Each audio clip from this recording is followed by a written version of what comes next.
voted no. I voted no. I want to have a say in who they elect, that's all. Yes, I voted yes. I voted for a republic and to change the preamble.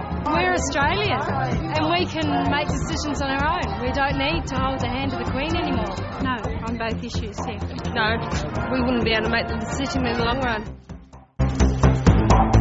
This was the best republic that the best brains of the Republican movement could come up with, and it could only get 45% support. What else? What else but such a great objective could unite Fraser and Whitlam, Doug Anthony and Bob Hawke?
Previously from part 1 of the series, I spoke on secret letters between Whitlam's government and the Queen's representative during the period late 1972 through to mid-1973, held from view in the National Archives for a reason not to be revealed that finds its designs on a continent furthermost from Australian shores.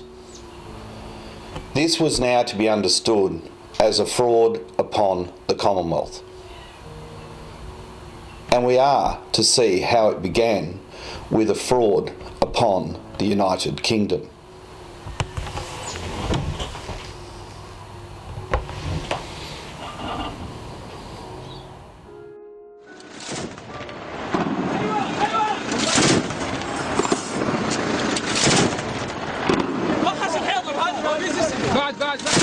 We are at a time caught up in a groundswell across the globe of reacting to the effects of corrupt practices that has been allowed to infect our system of government over the recent decades, and without lessening the impact in places of conflict and turmoil.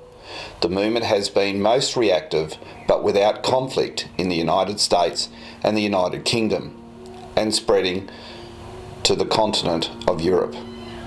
For Australians, Brexit will become the beginning of an exodus from an agenda.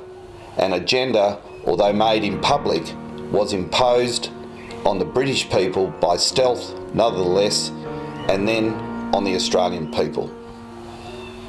It has to be understood that our freedom to associate and create a set of rules to govern by that which is the Crown, and that Crown exists to understand the relations of each of us to the other.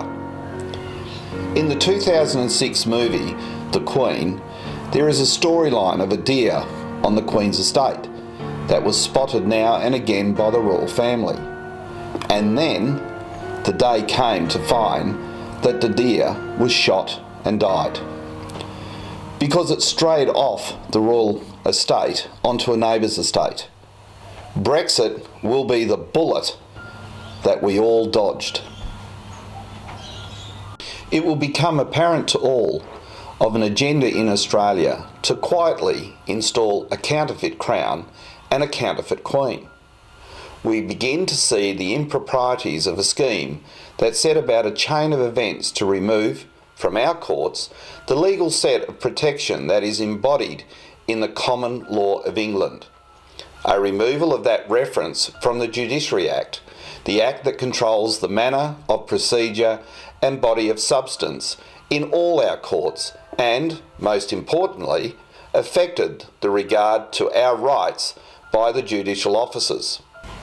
Here we are to examine not only the letters, but the wider events that carried the change to our reigning monarch. A change conducted in secrecy and without public notice to our allegiance, and without public notice of change to our Commonwealth and systems of governments and courts. The National Archives held these once secret letters of 1973 between the Whitlam government and the representatives of the Queen, now revealed for examination, to understand the agenda to remove the Queen of the Crown and our Commonwealth, that for 2 world wars had been fought for. Our diggers fought for nothing else but our King and our Commonwealth.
If we are to form the United States of Europe, we must begin now.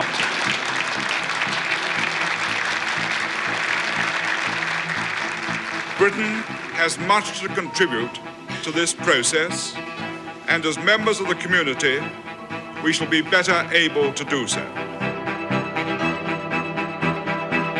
What a jumper for us! Come on, we want You see, yes is now showing at 67% and the no vote at 33%.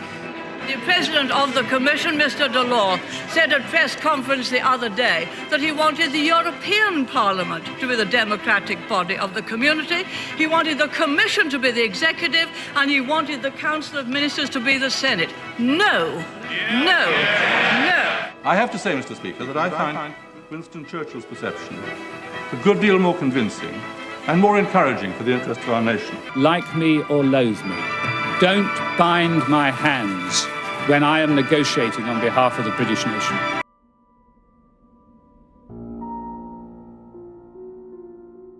There was, at the time of 1972, an agenda underway in Europe to form a supranational government over the countries for the purposes that included the free economic trade between member states of one union, and in the natural order of things in that agreement came at a cost. That cost was the high price of giving up its sovereignty, where the United Kingdom paid the price by loss of its sovereignty, a loss of its true authority, the Crown, by the diminishing the status of the Queen. And if the true cost be known, included a cost paid by Australia by loss of the Crown. What has become more apparent by the address of the members within Parliament at Westminster is the decree of British people to regain its sovereignty. And the Prime Minister has made clear there will be no attempt to stay in the EU by the back door, no attempt to delay, frustrate or thwart the will of the British people, no attempt to engineer a second referendum, because some people didn't like the first answer. How is there to be a restating of sovereignty if there was not a loss that had to have occurred by some specific event.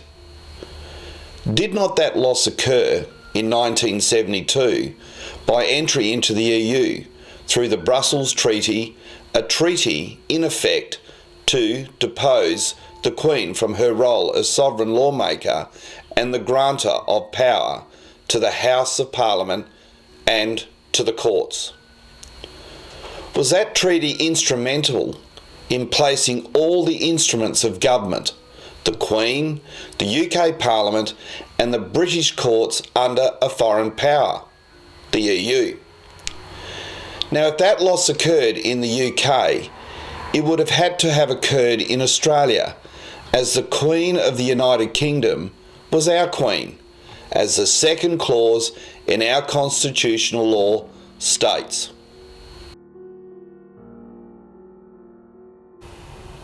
The provisions of this Act referring to the Queen shall extend to Her Majesty's heirs and successors in the sovereignty of the United Kingdom. This is the clause that binds the government of the United Kingdom to the Commonwealth of Australia by service of the Queen within our government, our Parliament, our police, and most importantly, our courts, through the provisions of the Constitution and separately through the letters patent for office of the Governors and the Governor-General. The fallout upon Australia in the loss of dignity and power from Queen and the Crown cannot be overstated because of the design of the way that we were recognised from colonies into one self-governing colony as one country with England. Yes, you heard that right. One country with England within the United Kingdom, and we'll get to that later in the series. And the ministers at Westminster had a compelled duty for policing our laws of our Commonwealth Parliament, set in stone by Section 59 of our Constitution, and the people have not relinquished the Crown from that duty. This obligation seemed to have posed a problem for the United Kingdom. Let me explain. If the United Kingdom entered into the EU, where there was the prior commitment and constitutional tie to Australia, it may be asked, was Australia going to be made subject to the regulatory power of the European Union? And if so, would that pose a problem for those that wish to make the United Kingdom subject and subordinate to the dictates of the European Union? It would seem that the Treaty of Brussels did pose a problem for both Australia and the United Kingdom, and here the decoupling of Queen's two realms was conspired. Australia's role to decouple from the Queen would have been set in motion, and that removal would have had to be done without public fanfare, as it would have been seen that it was a violation within the laws of the Commonwealth that bound the Crown of the United Kingdom by the second clause demonstrated just earlier. Australia, in this agenda it seems, had to replace the Queen by inventing an Australian one that did not implicate the office of our Queen, the Queen of the United Kingdom. In order to achieve this end, the Whitlam government set to pursue an amendment of then current and adopted styles and title set about in 1953. But this was not an amendment to the title of the Statute Royal Styles and Titles Act of 1953, as this statute was repealed by the Statute Law Revision Act 1973, although the stated purpose was to be an amendment to the Styles of 53 Act, and again a title made for adoption. It was, however, achieved with a new Act for a new title and a new office of the Queen, and of no lesser importance, supposedly enacted by a new Parliament that was not the Parliament of the Commonwealth. Think about that.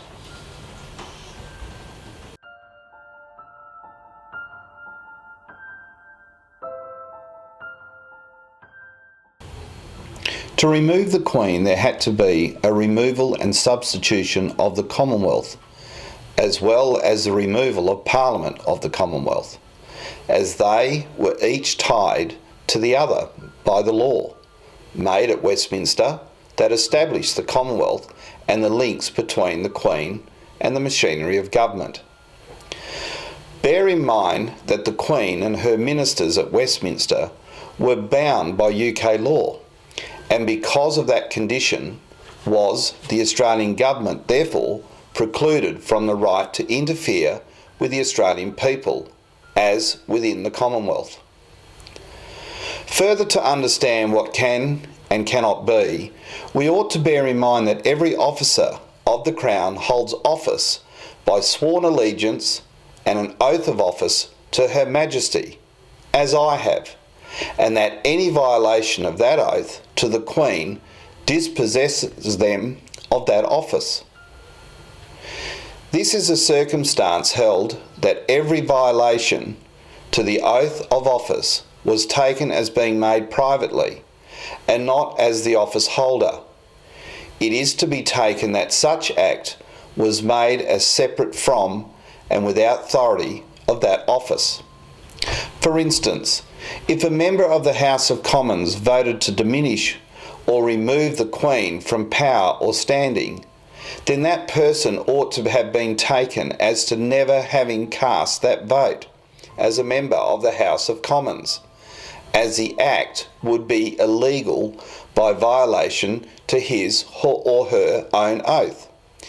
Any such resolution would have been taken as being void if it occurred, and any similar act by any office holder would be so found without authority. Here it ought to be realised that the King's many officers may do no wrong, extending from the doctrine the King can do no wrong, by the application of the oath when any person is appointed to and assumes office. The laws to protect from the abuse of the Queen and her position in maintenance of the Crown is to be found at the time after Queen Victoria came to the throne.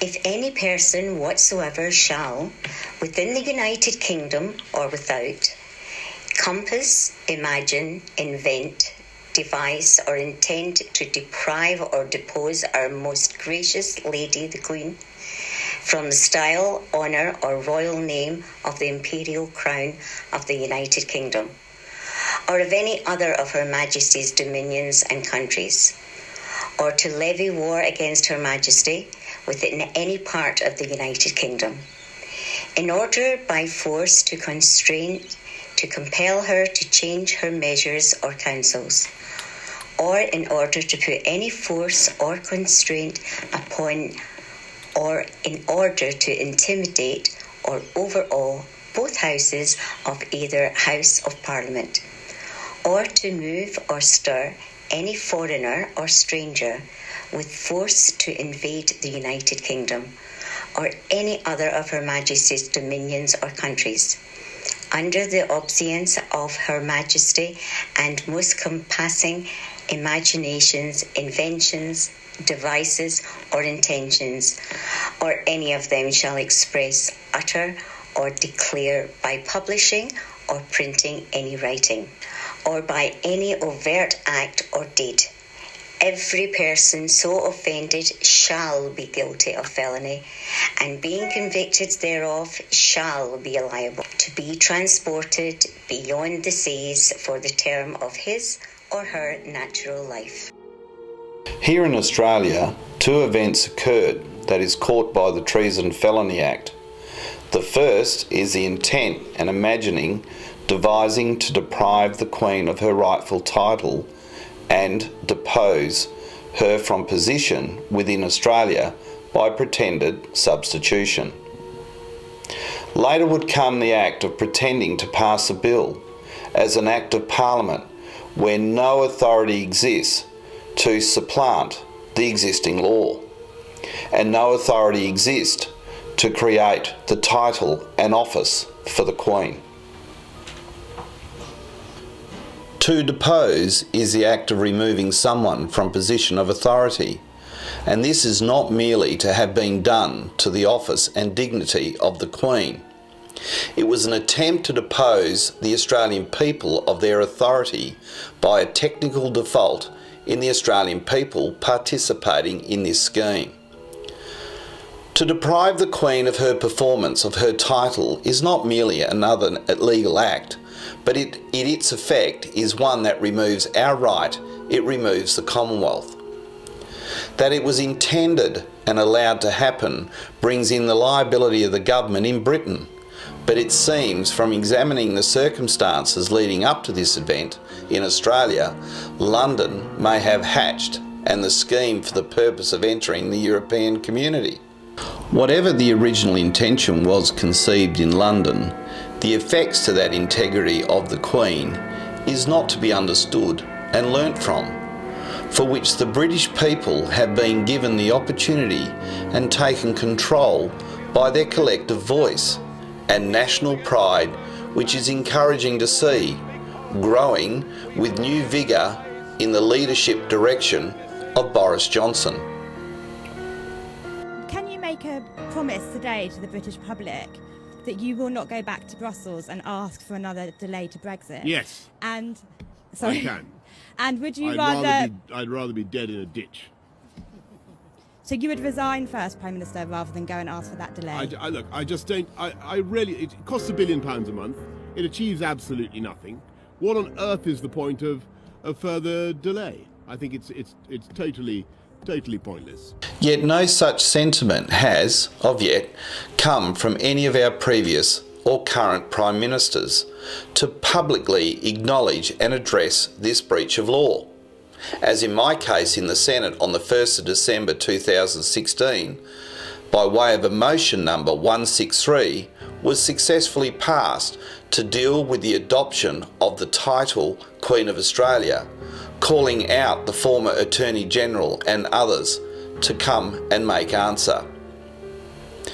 It is well to pause and understand that, in certain circles, no efforts have been known to have been taken to restore the Commonwealth ever since the 2,000 pages of the constitutional reports detailed most of these errors in 1988. A brief summary of experts of these two reports exposing the departure from law of our great Commonwealth is in government and judicial circles here and in the UK, and the reaction has been mostly a dark silence. We have been through the governments under previous leaderships of Bob Hawke at the time of the reports, followed by Paul Keating, John Howard, Kevin Rudd, Julia Gillard, Tony Abbott and Malcolm Turnbull.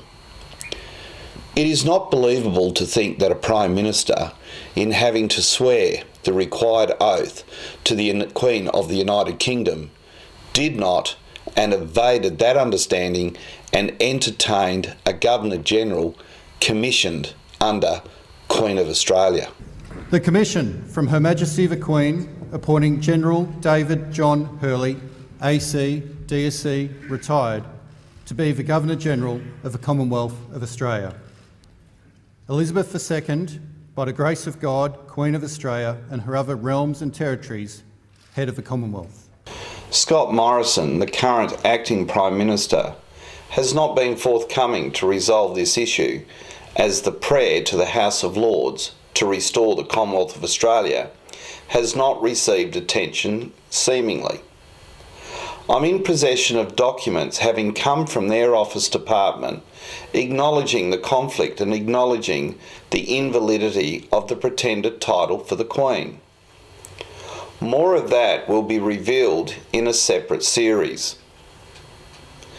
This same outcome will be found to have occurred to the constitutional developments in Australia, as will be shown here in this series of the secret letters in creating a title, Queen of Australia.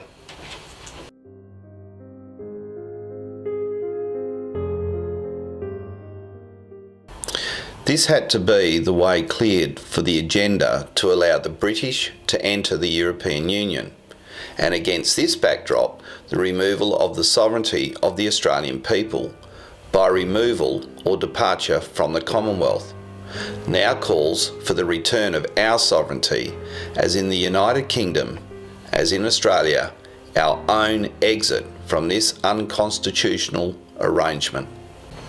The agenda, as far as is available to have been acknowledged and held secretly for 30 years, was both purposeful and in some cases done with good intentions of promoting a greater sense of Australian authority, unbeknown to limitations of law usurped.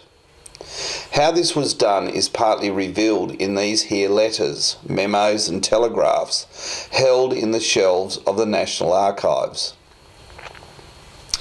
We begin with the desire in 1972 of the governments in Canada and Australia to have the Queen replaced as the head of state by assignment of those powers which would then allow the government of the day to advise the Governor-General on how or he or she may act. This desire is contained in the first of the documents from Canberra in this file. This one dated July 7, 1972, concerning the Canadian government objective to upgrade the position of the Governor-General.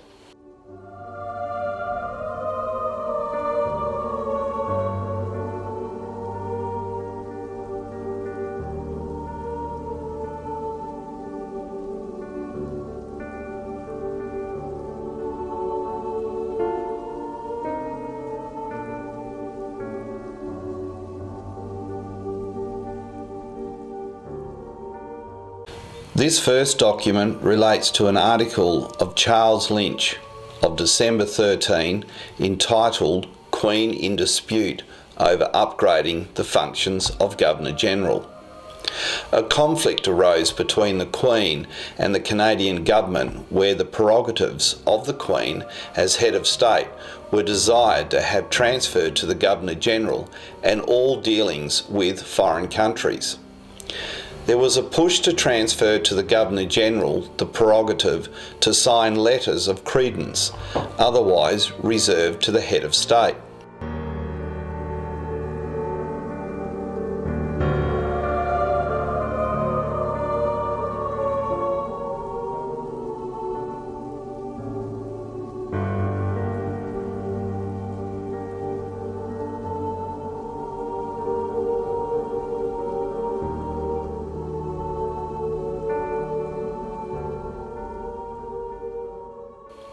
On the 22nd of December, a memo regarding instructions to First Parliamentary Council for draft of instruments sought to assign 5 powers of the Queen to the Governor-General, and later in April of the next year, a memo on royal styles and titles shows the Prime Minister sought a deletion to the words "by the grace of God and of the United Kingdom and Defender of the Faith," to defeat any reference to the Queen of the Crown.